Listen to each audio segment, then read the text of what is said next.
let's start this out right. And just want to give you, before we start this out, just know your basic surf etiquette. Make sure if there's too many people in the water, don't go out. Know your skill level as well. Make sure you're understanding of that before you head out in the waters. There's plenty of beaches, there's plenty of breaks to go around. This week will be different than other weeks in some way. Instances won't be as powerful as some of the past weeks we've had. So that will not be the case. It'll be kind of an average week there, with Saturday being the strongest. Keep that in mind. The other thing is going to be super cold for this time. Now, I know people from Winnipeg, they're used to being -40, -30. There's nothing to them. But here, you know, the low is going to be like -3, -4 when you come out of the water. Make sure your wetsuits, no 3-2s, or maybe not death, but freeze pretty hard. So no 3-2s out there. Make sure you've got a full suit on, and make sure you're prepared for it. Make sure you can change fast, and that you can get that ready. It's going to be cold, especially in the morning times. Each one I see, it looks like the morning times are going to be the best time to surf.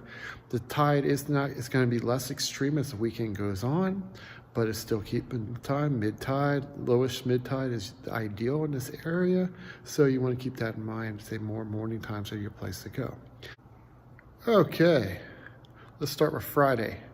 Friday's going to be an average day from what I can see. Waves probably starting around beyond French Beach is probably where they will start. It'd be recommended but not required for basically if you're a beginner, don't go beyond Cold Shoulder Cafe. I think there are maybe 1 or 2 spots that might be okay. If you don't know them, though, just try to stick, don't go any further west than Cold Shoulder Cafe, especially if you're not familiar with the area. But it should not be that powerful. Like 600-800 power should be okay. So I think it should be a fun day out in the water. From what I see in the forecast, there should be some swell to get there, but nothing super spectacular like we've had in a couple weeks in the past. Nothing overly powerful.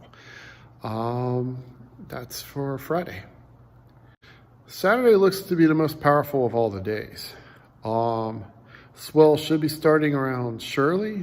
I've had a couple trips down in Muir Creek recently, and I got waves, but I didn't really score that much there.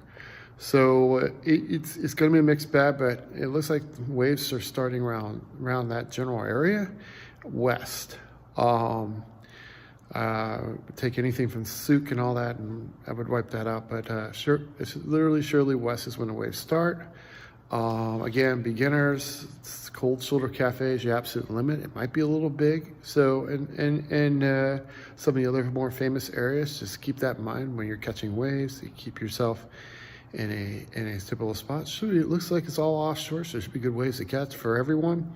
To load up the lineup, I think it is Saturday, so it's going to be the busiest day. And judging on what I see, it's going to be, so you're going to have some lineups. So just make sure where you are, try to get the place with the least amount of people in the lineup, that you can find the most enjoyable waves, and that's the skill level the same as yours. But it's going to be a pretty good day out there. Okay, Sunday is going to be the least extreme of the tides. Average power, waves should start at probably Sandcut West. Beginner surfers, probably, again, don't go beyond Cold Shoulder Cafe. By the way, if you do go Cold Shoulder Cafe, please stop on by, enjoy that good breakfast sandwich. That's not an advertisement. That's one of the best breakfast sandwiches in the area. So yeah, stop on by and have breakfast sandwich. Tell them I sent you. Definitely well worth it. Definitely worth every bite. That being said, probably the forecast is very similar to Friday's, a little bit more power than Friday, but very similar call on the forecast. Nothing special, but still offshore winds. Looks like as of right now, again, and the tides are less extreme, which means you can go virtually the entire day and not have that much difference in your tide, whereas Friday, it's a little bit more extreme, so you want to avoid the afternoons, but Sunday, not so much. Sunday, you can probably get away with going at any time without having to worry about super high tide or anything like that. That being said, the waves should be good, but I would start probably Sandcut West, and again, unless you know a secret spot or you're very familiar with surf west of Cold Shoulder Cafe. I wouldn't go venture beyond that if you're a beginner. If you're good, leave that for people who know that area very well. And anyways, I hope this vlog helped you out.